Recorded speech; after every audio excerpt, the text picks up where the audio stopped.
Fala aí, pessoas! Eu sou o Ricardo e esse é mais um episódio do Quem Você Pensa Que É podcast. Um podcast de personalidade e que supostamente tem inclinações filosóficas. Olha a cara de pau desse pessoal. Agora imagina só se o Cortella, medíocre, o Clóvis de Barros, felizmente eu não ando armado, ou o Pondé, porque o silêncio é uma manta que protege a estupidez. Ouve uma parada dessa. Quem você pensa que é? Será que você realmente é quem você pensa que é? Meu Deus, Ricardo! Bora descobrir?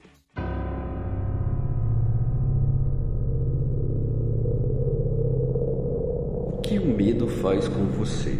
Para alguns, ele paralisa. Para outros, desperta uma coragem que nunca imaginariam ter. O terror, seja em livros, filmes ou histórias sussurradas no escuro, sempre foi mais do que susto. É um espelho do que carregamos dentro de nós. Hoje vamos conversar com quem entende de monstros reais e imaginários. Psicóloga e autora de livros de terror, Juliana Daglio, nos ajuda a mergulhar nesse universo onde a sombra não assusta, mas revela. Bem-vindos a um episódio onde o horror não é inimigo, mas um guia para entender quem somos.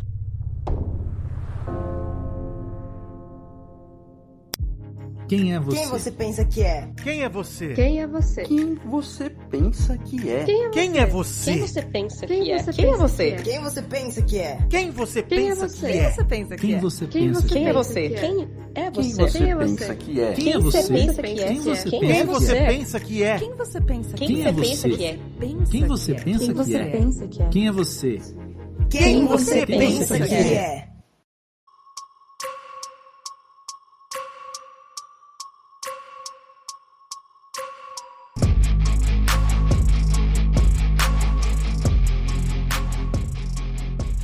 Hoje a gente vai tentar olhar pro abismo e não enlouquecer. Tentar responder umas perguntinhas complicadas, né? Então eu acho que vai ser uma conversa profunda, um pouco filosófica sobre livros e psicologia também, né? Posso te chamar de Ju? Claro, pode sim, fica à vontade. Ju, dá um oi pro pessoal pra gente começar. Oi, pessoal, aqui é Juliana Daglio. Como o Ricardo falou, eu sou autora de livros de terror e também sou formada em psicologia. E é um prazer vir conversar com vocês sobre medos, desconfortos, sustos e outros aspectos do terror também. Legal. Ju, aqui no Quem Você Pensa Que É, a gente começa a conversa com algumas perguntas sobre você.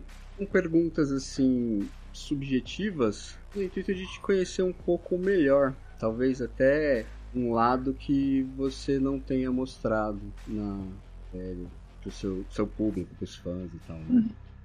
Mas é pergunta tranquila, não é nada de... Não vou perguntar nenhum segredo obscuro, nada do gênero. Porque tá tudo nos livros. Todos os segredos. Aí, ó. Sabe que isso é uma das perguntas mais lá da frente, né? Que é o quanto do autor tem, né? No livro e tal, né? Mas aí vamos esperar um pouquinho. Lá na frente a gente volta nisso. Pra começar, uma coisa que você já se conformou com a ideia de que você é muito ruim fazendo. Alguma coisa que eu sou muito ruim fazendo? Isso, tipo, não deixem pra mim pra resolver isso aqui, porque não vai dar bom. Cantando. Hã? Nem no chuveiro. Cantando. Eu sou muito ruim fazendo isso. Não me ponha para fazer nada do tipo. Nem... Karaokê, jamais. Jamais, não é meu rolê. Se um dia tiver que cantar para um bebê dormir, eu vou aterrorizar ele. Então, não deixem pra mim. Cantar, eu sou terrível. Tá certo. Muito bom. Tá, agora eu quero saber uma coisa que é o oposto. Quero uma coisa que você fala, pode mandar aqui pra mãe que isso aqui é comigo, que eu resolvo. Só que vamos botar vamos dificultar um pouco, né? livro todo mundo já sabe que você domina. Então eu quero mais uma coisa. Organizando coisas, organizando cronogramas, organizando rotinas, qualquer coisa que você me coloque pra organizar vai ficar muito bem organizado. Uma bela skill, né? Porque pra mim, por exemplo, é meio que uma meta quase inalcançável. Eu tenho o tal do TDAH, então esse negócio da organização pra mim é um desafio. É aquela coisa que eu olho de longe assim. Eu olho de longe assim e falo, meu, não sei se eu consigo. É tenso. Eu acho legal quem consegue, mas assim, não sei se é o teu caso, porque eu já conheci bastante gente que é aquela pessoa que é o ditadura da organização mesmo, sabe? Uhum. E aí fica um pouco difícil de conviver, né? Quando é aquela pessoa que, tipo, não, isso daqui é 5 centímetros pra direita, meu. Não chega nisso. A organização, ela serve para você conseguir dominar a sua ansiedade, para você saber que você não pode ultrapassar muito certo limite, senão você se perde no caos. Então, o nível de organização é sempre muito importante para qualquer coisa que você vai fazer. Mas também a rigidez, o excesso de organização causa uma rigidez que também aumenta a ansiedade. Então, é uma faca de dois gumes. É bem isso mesmo. Um trabalho de tentar fazer o básico da organização, né? Pra não me afundar no caos mesmo, igual você falou, mas é bem isso mesmo. Conheci algumas pessoas que era complicado conviver nesse sentido de desorganizado. E eu tô fazendo um básico. E aí, o choque é inevitável, né? Sim. Prosseguindo, eu queria saber se você tem um guilty pleasure. Sabe aquela coisa que a gente gosta meio escondido? Tipo assim, eu não vou explanar pra geral que eu gosto disso aqui porque vão me zoar, sabe? Assistir Crepúsculo quando eu tô triste. Sempre que tá triste? Quando eu tô triste tenho tempo. Aí eu assisto algum dos filmes de Crepúsculo, qualquer um deles. Geralmente o primeiro. Mas sempre ajuda. Ajuda muito. Ele tá naquela categoria dos filmes conforto, né? Sim, já entrou nessa categoria. É o pessoal da minha idade, geralmente. Faz sentido. Não sei se eu era muito velho, mas quando saiu o Crepúsculo não me chamou muita atenção, não. Eu acho que já tinha passado... Porque ele tem um quê meio de adolescente mesmo, né? Sim. Eu acho que eu tinha passado um pouquinho quando saiu, que não me animou muito, não. Eu tinha 18, né? Tava saindo da adolescência. E foi uma coisa que me marcou bastante. Agora, prosseguindo, eu quero o oposto de novo.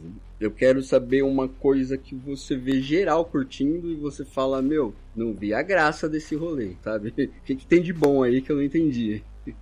Nossa, isso eu não consigo pensar. Talvez Pode ser em qualquer sentido, sabe? Música, filme, livro, o que você quiser. Até na vida. Aliás, uma observação, no dia eu ri demais. A Paula Feb, ela falou, e nessa pergunta, ela falou que ela não entende qual é das bermudas, que ela não gosta de bermuda. Ela falou, tipo, a primeira coisa que veio na cabeça dela. Pior né? que não, ela demorou um monte. Ela falou, meu, não consigo pensar em nada. Eu falei, meu, qualquer coisa. Ela, bermuda. Eu não sei por que bermuda. Porque, tipo, se você... Como é que é? Ela falou, se tá frio, usa calça, se tá calor, usa saia. Não sei por que bermuda. Eu já não responderia isso, porque eu estou com uma bermuda nesse exato momento. Então, pra mim faz sentido. Mas, cara, uma coisa que eu vejo muita gente gostando e eu não consigo gostar, mas também vai entrar numa questão cultural pra algumas pessoas, é comida japonesa. Tô junto com você nessa. E eu vejo quem gosta muito, sente um prazer muito grande. E pra mim, assim, não consigo entender. Tô junto com você nessa. Eu prefiro um churrasco. Fácil. Fácil. E aqui em casa, na verdade, assim, aqui da minha casa, só a minha filha, a mais velha, que pira. E ela pegou, assim, da adolescência dela, o rolê de K-pop tava começando, aí ela mergulhou em tudo. Aí, então, o que é japonês, coreano, esse rolê todo aí, ela foi de cabeça pra essa vida, tá ligado? Até hoje. Até a culinária. E é só ela aqui em casa. Minha mulher não pira, eu também não. Aí o rolê dela é essas comidas diferentes aí, orientais, né? Pira demais. Vemos um pouquinho mais da Ju agora. Ela não gosta de comida japonesa. Não. E que ela gosta de Crepúsculo. Muitas coisas a serem discutidas. Então, pois é. Vamos fazer uma análise aqui agora. Aí você fala, não, análise não, tô fora. Já deu minha cota hoje, né? Não, eu que analiso as pessoas, não é pra ninguém me analisar, por favor.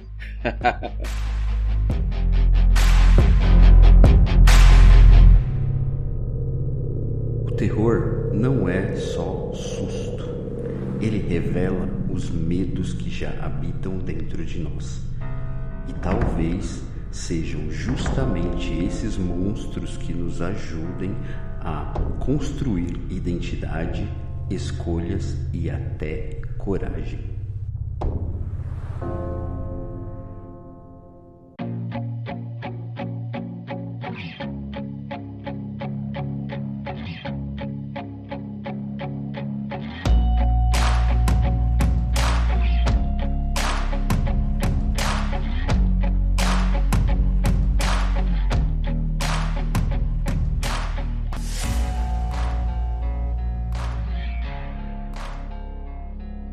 Eu não sei se eu expliquei direito para você o que eu estava pensando para esse episódio.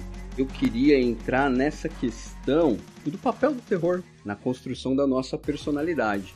Aí tem aquele exemplo que eu citei do Stephen King, que que o terror tem aquele papel de fazer você sentir aquela emoção como se você estivesse dentro daquele momento mesmo, mas em um ambiente seguro. Você só tá ali lendo ou assistindo, né, o filme e vai passar depois. Então você vai passar por aquela experiência sem ter os perigos da experiência real, no caso, né? E aí eu tava pensando que talvez vá para além disso até. Isso aí seria uma abordagem psicológica, né, do terror. Mas a gente pode pensar se fala de filosofia, por exemplo, no que a gente está analisando como monstro, né, no terror. Às vezes o monstro ele é um reflexo do nosso eu mesmo, né? Talvez do inconsciente, talvez da mente. E tem um lance de autoconhecimento também. Quando você olha para essas coisas, tipo a feiura da natureza humana, sabe? Quando você vê um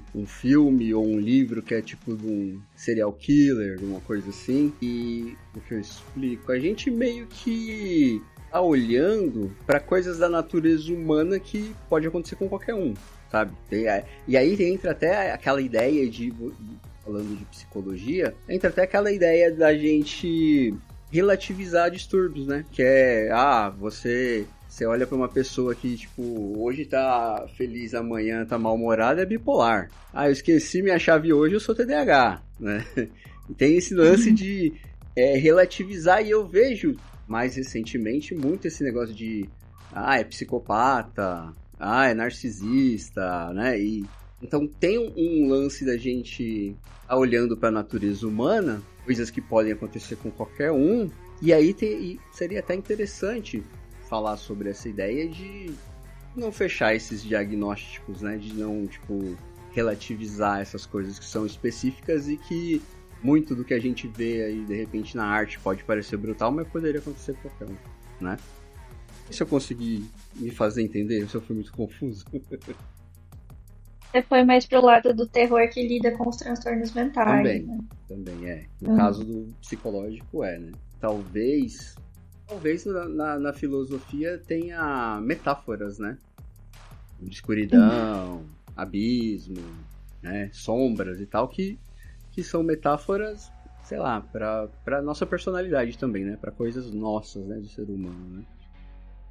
Eu entendo sempre sobre a ótica da psicanálise. Uhum. E o Freud falava sobre um mecanismo de defesa chamado sublimação. É quando você transforma um impulso originário, um impulso primário, em algo socialmente aceitável. E através da sublimação seria possível realizar alguns desejos perversos, algumas questões da perversidade da personalidade que todos nós temos, E o terror é um bom lugar para sublimação, tanto para o espectador quanto para o criador do terror. O ser humano não lida muito bem com tédio, tranquilidade, porque nós somos originariamente seres da mata, caçadores e coletores, principalmente. Esses impulsos eles estão transmitidos geneticamente. Então, no terror a gente pode ir para um lado de que sublimamos necessidade de viver essa adrenalina que está guardada aqui dentro, de fuga, de caça, através de assistir o terror, de vivenciar essas narrativas que trabalham com perigo, que trabalham com medo, né, com a violência. Mas também a gente pode ir para outro autor, que é o Jung, que é da psicologia junguiana, e ele trabalha com o arquétipo da sombra muito.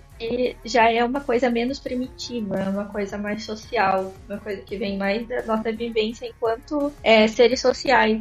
E as sombras são arquétipos que todos nós também temos. Não precisa ser um psicopata, não precisa ser um narcisista para ter. Todos nós temos desejos obscuros que não revelamos a ninguém e que às vezes eles entram em contato, a nossa sombra entra em contato com a arte do terror quando a gente consome. Então são maneiras saudáveis de ver o terror. Essas seriam as maneiras saudáveis de pensar por que gostamos tanto, por que nos atraímos tanto por essas narrativas, porque sempre tem tanto público para livros, filmes, jogos de terror. Tanto porque sublimamos essa necessidade primal que está dentro de nós, de adrenalina, quanto porque nossas sombras conversam com a arte sempre, né? Isso daí sempre vai ser assim pra sempre.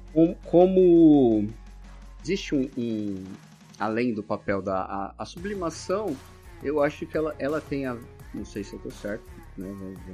Vamos ver com você se você se bate com o que eu tô pensando, mas talvez tenha a ver com esse negócio do acordo que a gente assina para viver em sociedade, que é a moralidade é basicamente isso, né? Você é meio que um baile de máscaras, né? Então essa moralidade é um baile que exige que você use a sua máscara e você não mostre essas coisas que podem estar dentro de você, né?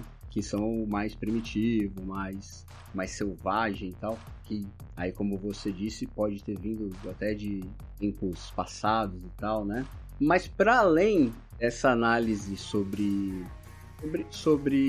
essa ideia de sublimação e de moralidade, você acha que tem um quê de autoconhecimento, sabe? Da gente aprender alguma coisa lidando com histórias de terror, com horror, coisa assim. E aí eu viajo talvez na ideia de filosofia, de tipo, essa que eu falei ainda há pouco sobre as metáforas, né? Que de repente estão falando sobre a gente mesmo. Será que tem um enriquecimento sobre a gente mesmo quando a gente mergulha nessa ideia? Para além do entretenimento só, a gente cresce de alguma maneira lidando com essas coisas? É a parte do terror que me interessa sempre. É quando tem essa conversa do seu lado inconsciente, do seu lado obscuro com aquilo que quem criou aquela arte do terror, né, se propôs a fazer. Eu, particularmente, eu não curto muito o terror mais... terror pelo terror, assim, de compor, né, de escrever. Não converso muito com o gênero slasher, entendo esse papel, consumi bastante já durante a vida, mas terror eu procuro criar esse terror que promove autoconhecimento, que causa desconfortos e que leva a pessoa a encarar assim, algum espelho em algum momento do que ela é, do que ela esconde. Talvez até trabalhar com a ideia de que alguns traumas, algumas feridas precisam ser trazidas para a luz, né? Se fazer consciente o que estava inconsciente, né? Na psicanálise a gente fala trazer para o ego que antes era id. E o grande papel do terror para mim seria esse, trazer para a luz o que estava nas sombras, não só falar de sombras, mas também ter esse contraponto de trazer para a luz também e ver o que a gente vai fazer para chegar na luz, o que a gente vai fazer. Seria tipo, no caso, a gente aprendendo a lidar com o selvagem, o primitivo e o feio que tá aqui, em vez de você agir descontrolado, sem controle nenhum sobre esses impulsos, o ato de, sei lá, você tá ali mergulhado naquelas histórias faria com que você entendesse a ideia da natureza humana, de que você também tem, e que dá para lidar de uma maneira saudável com isso tudo, né? Ou tá tudo bem não lidar com uma maneira saudável. Não é sempre que a gente vai conseguir fazer isso. Isso é uma higienização da saúde mental ou dos aspectos da nossa personalidade. Não é sempre que a gente vai conseguir superar algumas coisas. Não é sempre que a gente vai conseguir transformar o feio em bonito. Às vezes a gente vai ter que conviver com o feio mesmo. E também eu entendo que muitas histórias de terror, muitos terrores já foram contados muitas e muitas vezes. Eu queria contar histórias um pouco diferentes. E não é sempre o que dá medo, o que causa desconforto, que causa essa adrenalina, essa coisa. Não são só essas histórias. Tem outras coisas da nossa vida que parecem pequenas, que também são terroríficas, que também são angustiantes. Total. Então, legal, algumas coisas que você compartilha no dia a dia com as pessoas se transformar numa grande metáfora. Uma das minhas últimas ideias foi levar ghosting de uma pessoa que você gosta. Isso parece uma coisa, nossa, que coisa mais cotidiana, né? Coisa mais boba. Tá no campo dos relacionamentos, tá no campo de levar pra narrativas de romance, talvez. Mas não. Quem é muito ansioso, quem se doa demais, quem sente com muita intensidade, vive momentos de completo terror. Por que não desenvolver uma história de terror em cima disso? Porque assim, a gente volta nessa ideia de psique, de cada um ter uma formação psicológica e com todos os traumas, cicatrizes da experiência de estar se construindo, né? É muito único de cada um o jeito que vai lidar com uma coisa dessa, né? Então tem mesmo essa ideia de relativizar, mano, segue o jogo, o relacionamento é isso, todo mundo passa por isso, mas cada um é um. Tem gente que, como você falou, vai ser, sei lá, uma experiência de solidão absurda, né? Tipo, ninguém me ama, coisa do tipo, né? E acho que daria uma história interessante, inclusive. Já deu. Também chame. Aí sim, ó.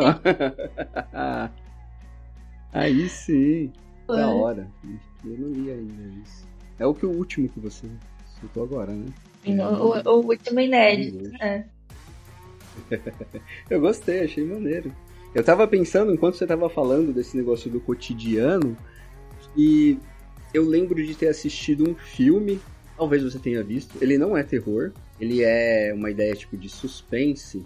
E uma série, a série é mais terror. Passava no SBT. Essa eu acho que você não pegou, porque já tem bastante tempo. E eu não vi mais nem no YouTube para assistir depois, que eu procurei. O filme é aquele Identidade, que tem o John Cusack como o principal. E você passa o filme inteiro pensando que é ele numa casa, fugindo de um monte de gente estranha, né? Tem um menino, tem um cara que quer pegar eles, tem uma mulher que tá junto. E aí, quando você vai vendo, tipo, na conclusão, a casa é a mente dele. E o menino, o cara, a mulher, são personalidades ou traços da personalidade dele, sabe? E a ideia é meio que como se estivesse numa análise mesmo psicológica, tentando... Talvez cada personagem ali não seja uma ideia de personalidade, mas de trauma, até, pelo que eu lembro. É um julgamento, né, que tá acontecendo nesse filme. É um julgamento e eles precisam descobrir qual das identidades do cara é a identidade Isso. Esse mesmo. Lembrei disso enquanto você falava sobre essa ideia de cotidiano, porque assim, cara, quando a gente fala de mente, né, e aí a própria ideia do ghosting aí, de como lida, e de cada um ter um jeito muito próprio, qualquer coisa pode ser um negócio absurdo desse, né, tipo um mistério pra mente, uma coisa pra você investigar e tal, né. A série que eu comentei chamava Night Visions, passava no SBT, era só de domingo. Tinha 2 episódios por domingo. Era sempre histórias fechadas, não tinha uma continuação. Mais ou menos igual o Supernatural era quando começou. Que era uma história fechada, né? Depois ele começou a ligar tudo, personagens, né? Mas no começo era aquela história que concluía no mesmo episódio, né? O Night Visions era isso, e assim, os episódios eram quase sempre uma ideia de psicológica mesmo. O terror era psicológico, porque ele fazia parecer que era um terror mesmo, ou um suspense mesmo de uma perseguição, coisa do gênero, mas quase sempre na conclusão tinha a ver com essa ideia de que tava tudo na cabeça da pessoa, sabe? Tem um episódio que eu achei muito emblemático, e era uma mulher, passava ela assim no dia a dia dela, no mercado, uma vida feliz, sabe? E aí ela começa a ver umas pessoas perseguindo ela. Primeiro um cara, depois aparece mais outros, e tipo, meio que perseguindo, meio que tentando pegar ela e tal. E ela sem entender porque a vida dela tava uma maravilha, né? Dona de casa e tal. E na conclusão do episódio, essa mulher tava em coma. E essas pessoas que ela via tentando pegar ela, tudo, era os caras tentando tirar ela do coma, sabe? Era o médico, era o pessoal do hospital, sabe? Então tava tudo na mente dela, de um jeito que eram os vilões querendo tirar ela da vida boa que ela tava. Que era, no caso, era o coma que ela tava, sabe? Então eles sempre abordavam uma ideia assim, que fazia parecer que era terror mesmo, que tinha um fantasma atrás de você, que tinha alguma coisa assim, mas quase sempre na conclusão era uma coisa da cabeça da pessoa, assim, um trauma, Eu achava maravilhoso isso aí, mas assim, eu só lembro de ter passado no SBT, e depois quando eu procurei eu não achei com uma qualidade decente em canto nenhum mais. O terror trabalha sempre com uma coisa estranha. Um grande estranho, pode ser um fenômeno da natureza estranho, um monstro estranho, ou um sentimento grande estranho. E a graça pode ser muito grande quando esse estranho vira você mesmo, né? Na hora você mesmo que estava tentando se sabotar ou fugir de você mesmo, ou produzindo um monstro. Você mesmo é um monstro. Os antigos já trabalhavam com isso, né? Com essa ideia de ser você mesmo estranho, desde o Robert Louis Stevenson com o Médico e o Monstro, né? Essa ideia do estranho ser você mesmo é uma coisa que nunca é atemporal dentro do terror. Você sempre pode usar essa estratégia.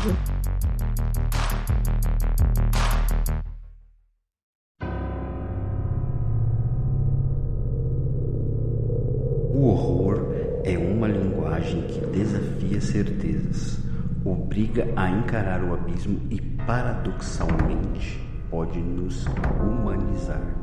O que isso diz sobre a natureza humana?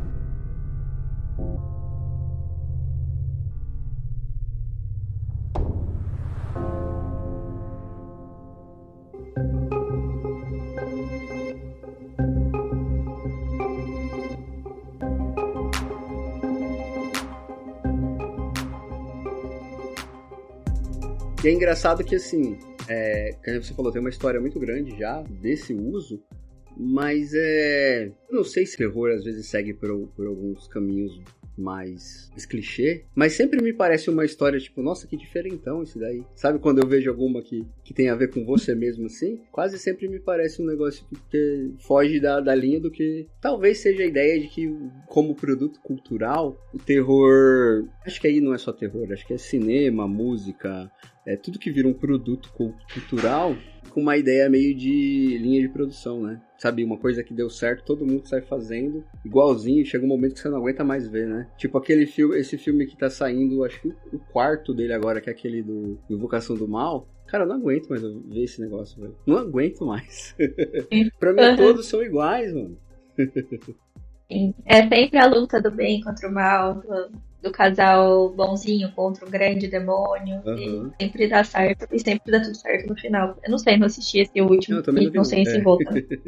Eu não assisti e não pretendo, na verdade. O meu irmão, assim, a gente cresceu vendo muito terror. Eu e meu irmão, né, mais novo, né? Desde a época do Cine Trash, que era o Zé do Caixão que apresentava e tal. A gente tava ali assistindo sempre, né? E ele me mandou até um videozinho falando que a Invocação do Mal, esse último agora, foi a maior bilheteria de terror até hoje, tipo, na estreia, assim, sabe? Que nem isso me fez ter vontade de assistir. Eu vejo pessoas que não curtem terror, mas estão assistindo esse filme, assim, ele atinge um público muito grande, mas eu acho que talvez ele tenha um apelo forte com quem tem uma religião, né? Com quem tem crença e coisa assim, né? É um horror bem no âmbito do cristão. Eu imaginei que era um público que interessaria por essas ideias. Porque, na verdade, tipo, essa ideia em si, ela já é semeada no próprio cristianismo, né? Então, acaba sendo uma área de interesse, né? Mesmo que seja, tipo, o feio, o terrorzão e tal, uma área de interesse, né? Porque o próprio cristianismo semeia essas ideias aí, né? Sim, o medo do grande outro, do grande adversário. A mim não tá dando mais, não. Eu não tenho mais paciência pra isso, não. E vamos seguir. Eu queria saber, para você, como que começa esse interesse aí? Ele tem uma relação já com a psicologia da coisa? Ou a psicologia vem primeiro, o terror vem primeiro? Como é que funcionou para você isso aí? O terror veio primeiro. Eu tive uma criação com duas avós que gostavam muito de contar histórias de terror. Eu também E elas sempre faziam isso, de contar causa, de história de fantasma, de história do Saci. E eu sempre fiquei muito interessada por isso. Mas eu acho que o grande gatilho foi quando eu percebi que eu não podia assistir filmes de terror quando os meus pais assistiam. E aí era um impulso rebelde de eu quero ver isso daí que vocês estão vendo. Né? Por que eu tenho que dormir mais cedo para vocês verem? E eu fingi que estava dormindo um dia e fui ver o que minha mãe estava assistindo e era entrevista com o vampiro. Estava bem na cena em que a Cláudia morre no poço.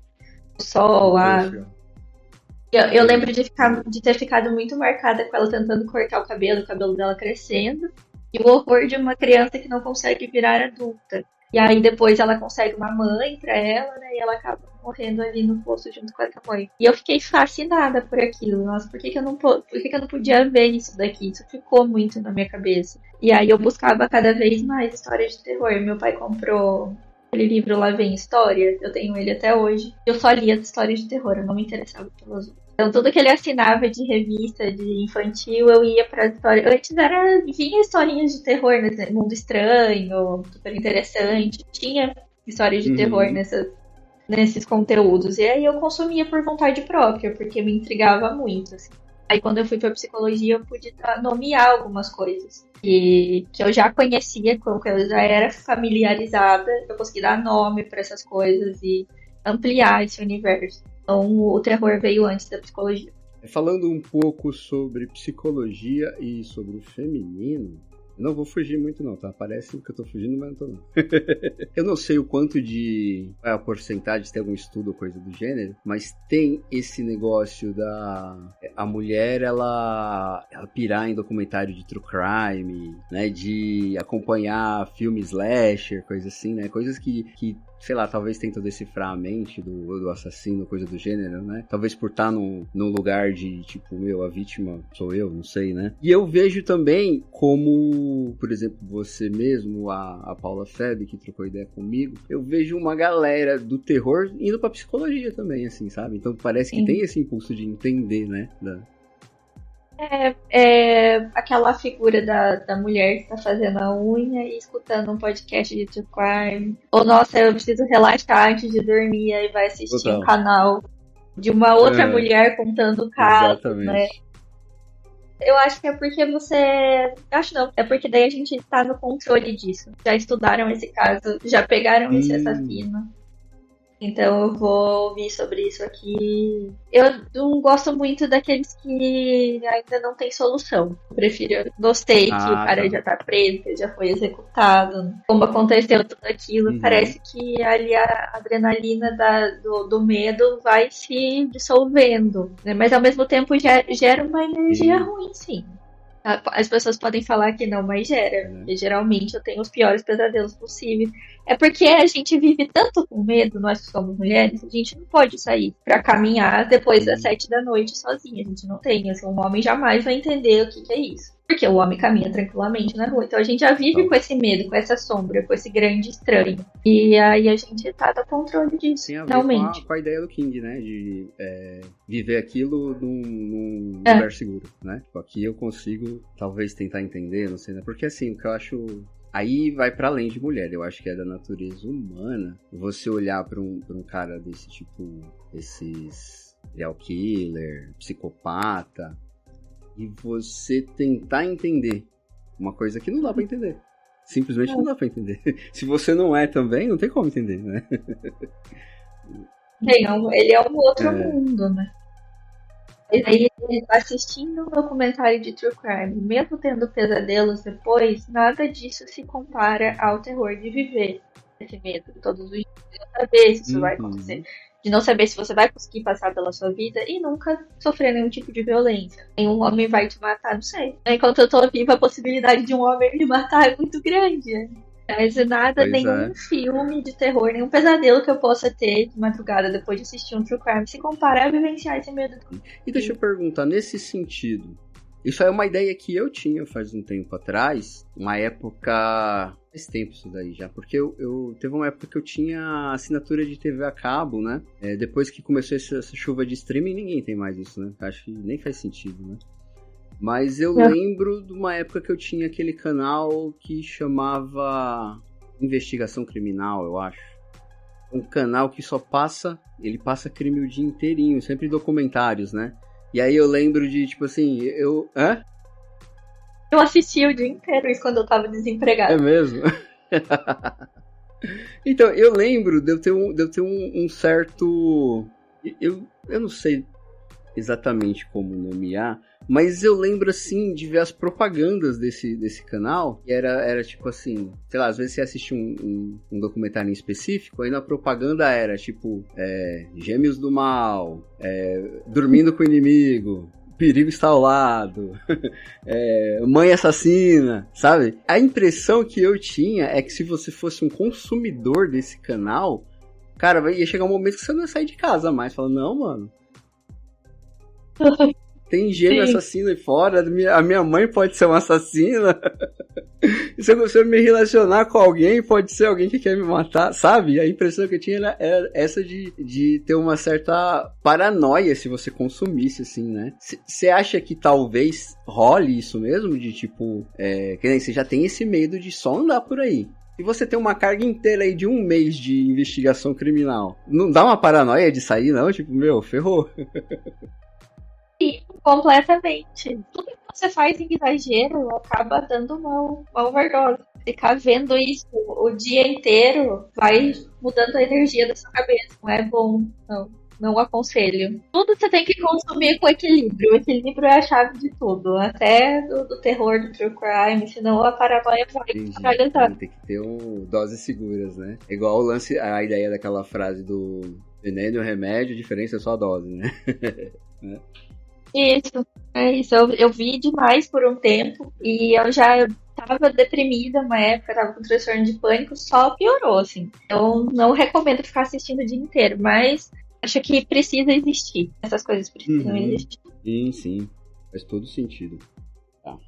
Assim como ficar assistindo um filme de romance, só lendo romance, faz você criar uma expectativa de um tipo de amor que não existe. Então também não recomendo. Também Embora, assim, o que eu acho que é menos no romance, no caso, que o romance geralmente é fictício e ele tem uma formulazinha que se você tá acompanhando faz um tempo, você consegue pegar a fórmula, né? Você sabe que, né, o menino A vai conhecer a menina B, e aí eles vão gostar, e aí em algum momento vai revelar um segredo que deveria ter revelado, mas não revelou, e aí eles vão brigar, e aí no momento que, sei lá, final do filme que ela tá indo embora pra fazer qualquer outra coisa, ele vai atrás. É um padrãozinho, né? Um clichê que você viu, sei lá, 5 filmes, você já consegue entender mais ou menos que vai sempre, né, naquela linha ali. Então eu acho que nesse sentido, talvez ele tenha menos efeito nessa ideia de você querer, sei lá, ficar numa ansiedade por uma história parecida, né? Ou não? Não, existe, tem sim. Também? Sim. Acho que Tem mais... gente esperando o príncipe até hoje. A vivência desse grande sentimento é até mais impactante no resultado, em como nós somos como mulheres hoje, da geração Gen Z, da Millennial. O impacto das histórias de romance e dos contos de fadas é muito grande nas nossas expectativas, na nossa formação, com como que a gente encara a vida, né? Qual que é o nosso propósito de vida. E você o propósito de vida da grande maioria das mulheres está relacionado com família. Sim. Não que isso seja errado, mas está relacionado a encontrar um certo tipo de amor, um certo tipo de romance e formar uma determinada coisa. O sucesso da mulher está assim, se eu tenho uma família, se eu tenho filhos. E impacta negativamente quando você também o seu foco não é família e filhos e as pessoas estão cobrando isso de você. E isso acontece muito por causa do que a gente consumiu, do que as nossas mães e avós consumiram, do que os nossos pais e nossos avós consumiram também. Eu acredito que o entretenimento do romance e do drama seja um retrato de que eles queriam pra gente e são muito mais formadores de personalidade até do que... Eu tenho a impressão que aí eu tô tirando a opinião, sabe, do nariz, é a opinião.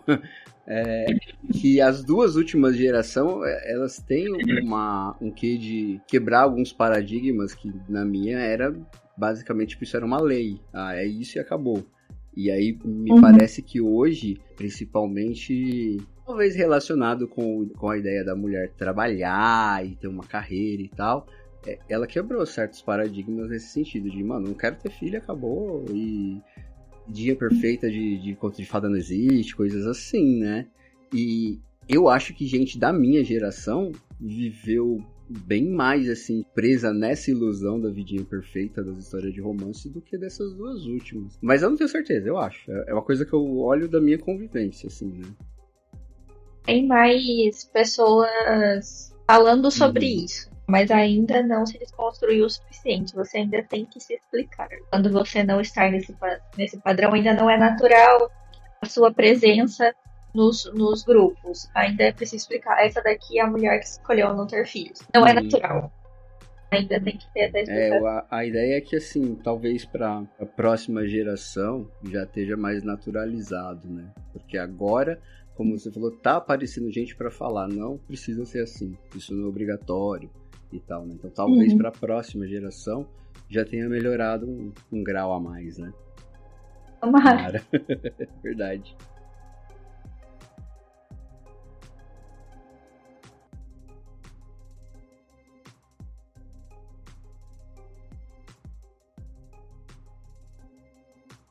Você falou que começou a ver terror quando era criança, num lugar meio de rebeldia, né? Eu queria perguntar para você, a gente falando sobre essa ideia de personalidade, eu queria entender sobre o papel do medo quando a gente tá na infância, construindo personalidade e tal, né? Aí entra num lugar que talvez tenha que ter um controle, né? No sentido de não ultrapassar para virar trauma, coisa assim, né? Você sabe dizer sobre essa ideia do efeito, se tem um efeito positivo e um negativo para essa exposição ao medo na infância? Se tem um quê de construir uma personalidade boa e meio que fugir de traumas, coisas assim? O trauma, ele é inerente à construção psicossocial. Nascer já é um trauma. Mas tem traumas que a gente precisa evitar, precisa... como sociedade, evitar que as crianças continuem passando. Então, algumas coisas eu gostaria que... algumas coisas que eu vivi, que eu via, que eu fui exposta, eu gostaria de pensar que as crianças que estão vindo agora não passassem por isso, né? E alguns tipos de terror, eles não são para crianças, assim como alguns tipos de dramas, histórias, novelas, e não são para crianças também. Então é bom pensar que é preciso segmentar para que não chegue nessas crianças, é preciso instruir as pessoas que cuidam para que não cheguem nessas crianças. A infância é um conjunto de traumas, a gente vai vivendo coisas o tempo inteiro e o medo é muito presente para as crianças. As crianças têm medo do escuro, tem medo de quando o pai e a mãe saem do quarto, tem medo do vazio que está embaixo da cama. Tem as crianças que vivem em comunidade, eles têm medo do que está lá fora. Então, que pensar em crianças múltiplas, de múltiplas vivências, né? As crianças hoje não têm... A família, a construção da família precisa ser desfeita, né? do que é a família nuclear, porque tem crianças criadas pela avó, tem crianças criadas só pelo pai, só pela mãe, pelos pais, pelas mães. Então os medos hoje são diferentes, mas o medo é parte da... Medo é um sentimento que vem no nosso DNA para nos permitir que a gente se defenda de algumas coisas. Então, o papel do terror também, como um gênero para a criança, seria o de dominar esse medo, de dominar esses traumas. Então, e o terror para cada idade, para cada faixa etária, porque isso existe também. Né? Existem histórias de vampiros para crianças, histórias de lobisomem, né? E tem esse papel educativo. As histórias que a minha avó me contava tinham um quê de... Uma delas, né? A outra tava nem aí, ela contava histórias cabulosas pra mim. Mas tinha o quê de me deixar com medo para que eu não me expusesse a alguns perigos. Então tinha um valor educativo naquilo. Aquela história com moral, né? É tipo assim, o medo tá exatamente naquele... Não repita esse comportamento aqui, né? Que se repetir esse comportamento, o resultado é esse aqui, né? Então é preciso pensar mesmo que algumas coisas não são para crianças. Você trabalhar com a sua criança interior, por isso que tem muitos personagens crianças em histórias de terror. Mas tem, assim, histórias que são de terror para crianças apropriadas para cada faixa etária que vão ter esse papel de ajudar a dominar o medo, de ajudar a dominar a ansiedade, de nomear o sentimento. E da criança se sentir representada. E assim, para além das histórias de terror em si, o medo sobre coisas da vida, esses que você citou, cotidianos que a criança tem e tal. Esse medo tem uma importância de criar autonomia, né? Esse medo tem uma importância na construção da personalidade da criança, né? E que algumas coisas, às vezes, ela não precisa procurar fora a segurança, ela pode produzir uma segurança. Isso é importante.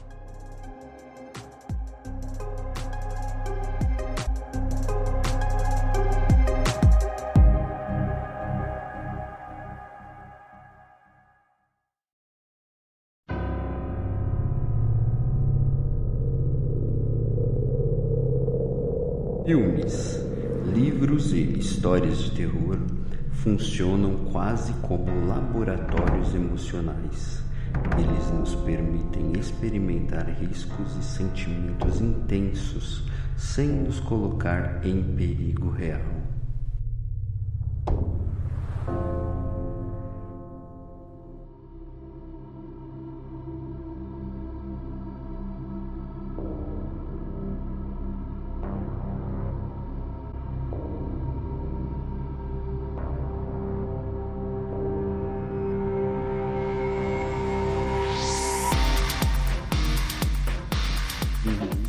Lá no começo, eu falei que a gente ia voltar na ideia do quanto da Juliana tem nos seus livros, sabe? O quanto é você mesmo ali, o quanto eu lembro que a Paula Feb, quando a gente trocou ideia, ela falou que assim, que até nos personagens, nos masculinos, nos vilões, né, em todos os personagens do que ela escrevia, tinha uma coisa ou outra dela. Não era tudo, mas era tipo, até no vilão tem uma coisa minha que eu tô colocando ali e tal, né? E aí ela falava que tinha todo o rolê de construção pra separar, tipo, eu coloco um traço da minha personalidade ali e o resto é construção e tal, né?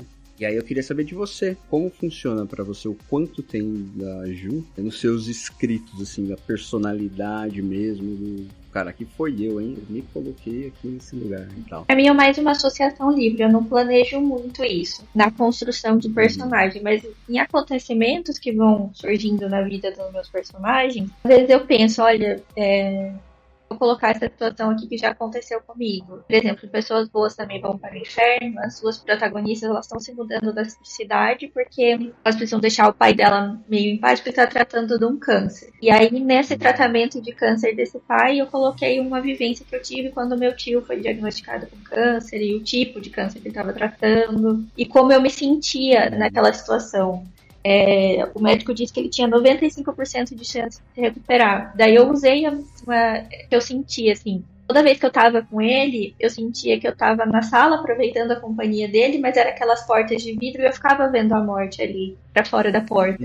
Tinha 95% de chance da morte entrar e levar o meu tio. Então eu coloquei isso numa cena, né, transcrevendo como se a personagem tivesse sentido dessa forma. Então era uma parte de mim que estava ali. Mas na hora de colocar traços de personalidade nos personagens, eu deixo isso ser mais associação livre. Eu descubro depois. Eu penso, olha, isso aqui é meu.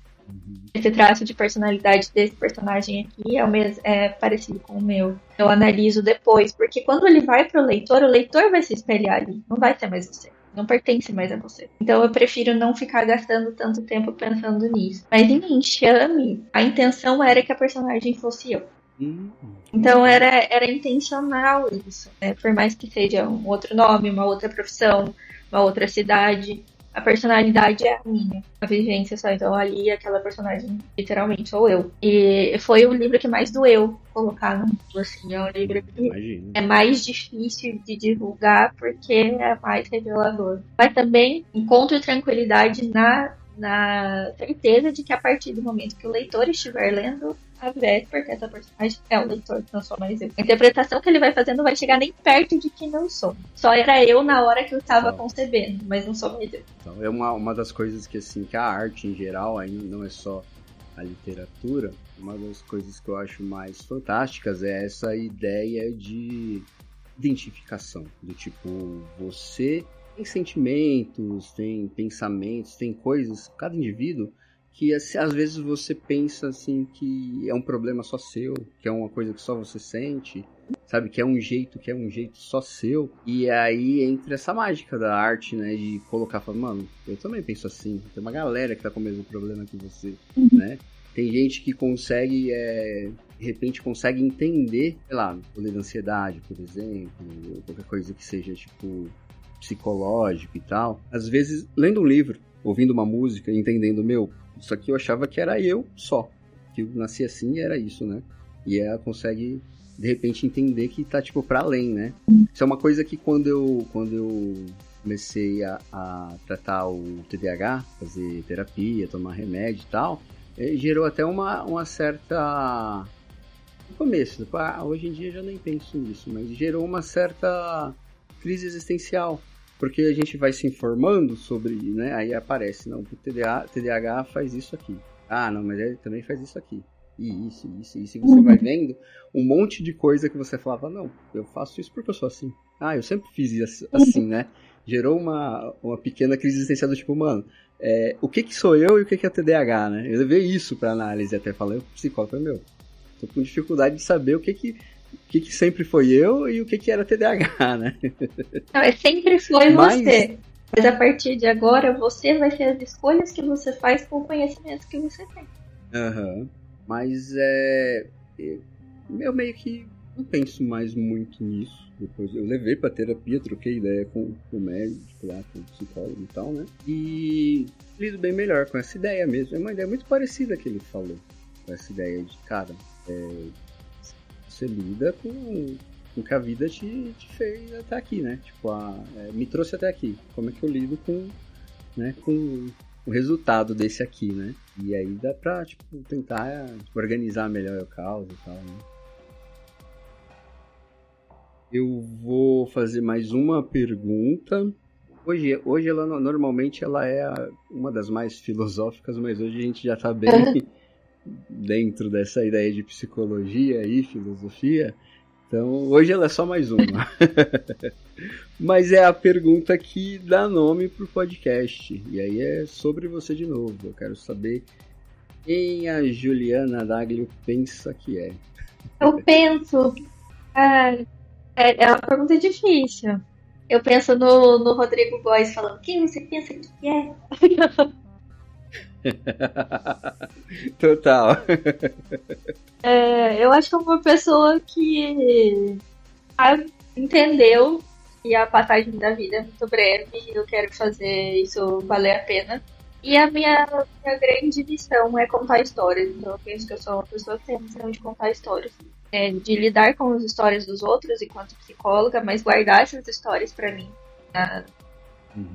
com segurança, ter um depósito seguro de histórias para os meus pacientes e ser uma boa contadora de histórias fictícias. Eu penso que eu sou isso. É a minha grande missão. E talvez não seja sempre a minha missão pro resto da vida. Pode ser que isso mude, mas no momento é quem eu sou. A gente tá sempre mudando, né? Pode ser que isso é uma missão legal, né? Você contar histórias que tem esse papel de fazer a gente encarar algumas coisas da nossa personalidade, né? A ideia de escuridão, do abismo, das sombras e de tudo que a gente pode jogar para a luz para lidar melhor. Cara, acho uma missão muito legal, né? Mas eu queria que você falasse agora, pra gente encerrar mesmo, é o momento jabá, sabe? Onde que a gente encontra você, seus livros, etc e tal.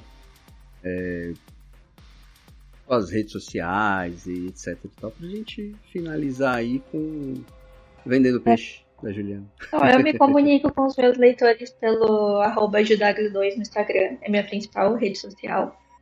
E todos os meus livros vocês podem encontrar na Amazon. Digitando o meu nome, todos eles vão aparecer. Todos os meus livros têm formato e-book.